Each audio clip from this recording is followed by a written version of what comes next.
Good morning.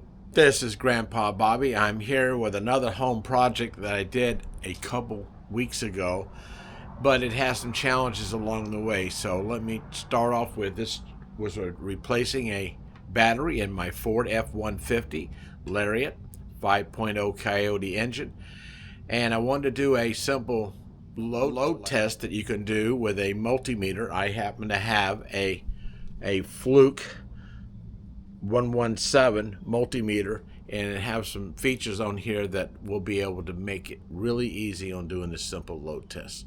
So first, let me show you the load test of a brand new battery, and then I'll have the next section of the video show you what we had results of the beginning of the battery, and we're going to go into the major problem of having to repair the terminal, and if you have to really repair it, an alternate method that Dorman has. Or Ford. So stay tuned.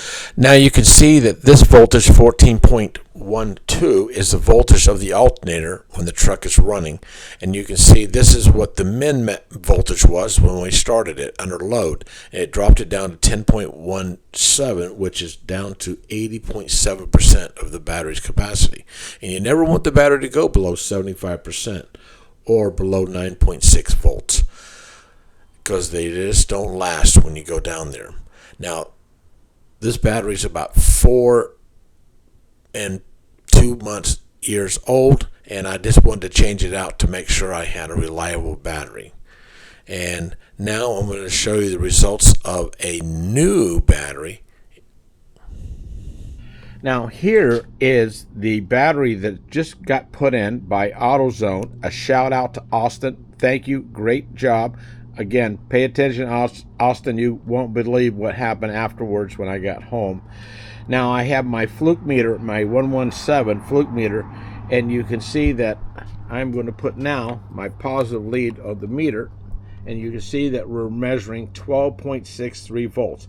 Anything above 12.6 means you're 100% fully charged. Now let me press this min-max button right here, and now let me start the vehicle, and I'll come back and show you the results. Now you can see the engine's running, and you can see it's 14.2 volts. That means the alternator is working. Now I've just cut off the vehicle. I know that fan noise can be a little bit noisy. Now look here, I'm going to press the button, and now it tells me the lowest voltage that we dropped down was 10.71.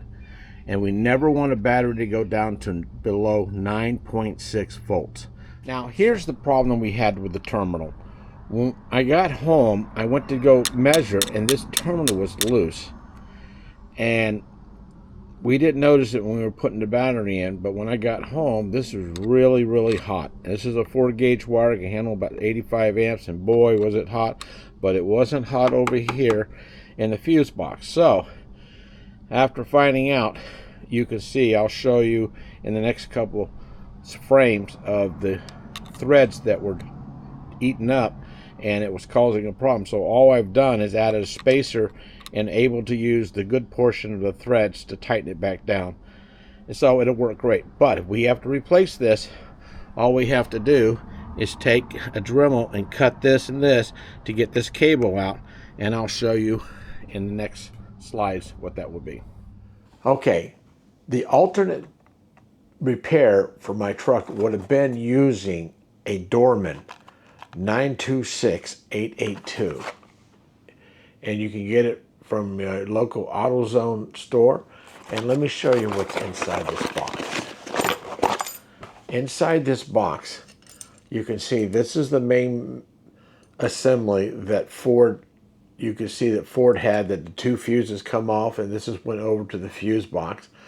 But remember I was showing you in the video where you could use a Dremel tool to cut that terminal? Well, what you do is take that terminal and you'd take that copper wire and you'd put it underneath here and tighten it down. Just like in the olden days when we used to have batteries, clamps like this all the time. But what I would do is use some self-vulcanizing rubber tape to wrap it to keep it isolated. But right now I don't have to do it. I was able to get enough torque down on that stud. It's holding up beautifully.